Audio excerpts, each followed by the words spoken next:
הודי להם, ותני להם כוסית משקה.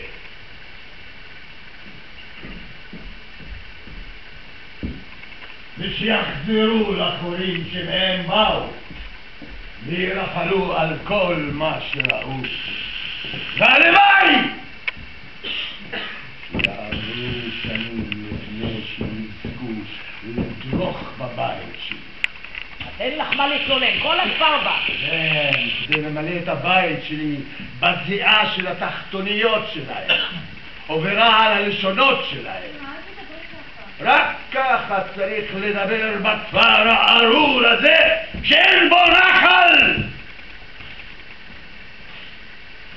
כפר של בורות מים, שפולשוטים מהם בפחד שאולי הם מורעלים.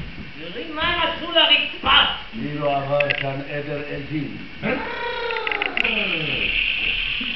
יאללה, תביא לי מניפה. הנה שלי.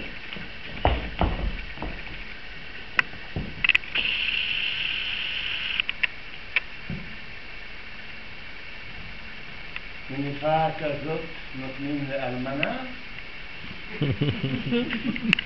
תביאי לי מניפה שחורה ותלמדי לכבד את האבל על אבא שלך. ומה הייתה? לא חייב. תמצאי לך אחרת. היא תחסר.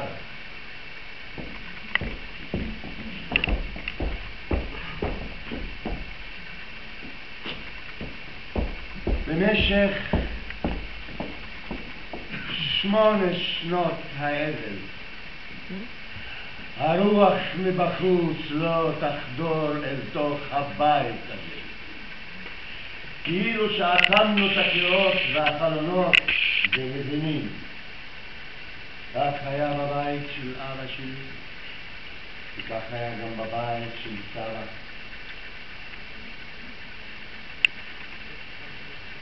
בינתיים אתן יכולות להתחיל לתפור את הניגוניה שלכם. יש לי 20 גלילים של פשטן בשביל לגזור מהם סדינים וציפות. מגדלנה יכולה לרקום אותם. לא משנה לי. אם את לא רוצה לרקום לנו, אל תרקמי. השלך יהיו יותר יפים. שלי ולא שלכם. אני יודעת שאני לא אתחתן. אני מעדיפה לסחוב שקי קמח. הכל, רק לא לשבת בחדר החשוך הזה יום אחרי יום. זה הגורל של אנשים. כולה לא כל אנשים. כאן עושים את מה שאני מצווה. עכשיו כבר לא תוכלי לרוץ לספר סיפורים לאבא שלך.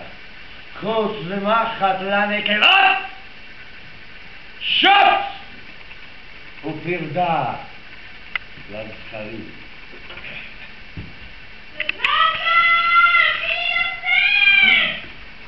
תני לה כבר! שהצלחתי להחזיק אותה, בת 80 על אמא שלך, אבל חזקה כמו סוס. יש לה למי להיות דומה. גם הסבתא שלי הייתה כזאת. בתפילות אני צריכה לשים מצק על הראש כדי לסתום לה את הפה. היא רצתה לצעוק לה שתתני לה לאכול את הבשר של הכלב ולחם ומים של הכביסה. זה מה שהיא אומרת שאת נותנת לה לאכול. היא מחפשת לעשות צרות. תני לה להוציא בחצר את מה שיש לה. היא לקחה מהתיבה שלה את העגלים ואת הטבעות והיא שמה אותם עליה והיא צעקה שהיא רוצה להתחתן. תלכי, אבל תשמעי שלא תתקרב לבאר. אל תדאגי, לא תתחתן. לא בגלל זה, השכנות יכולות לראות אותה מהחלונות.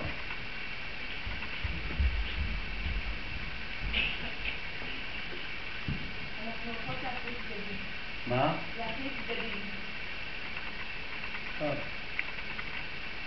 הבנות המטפחות ראש.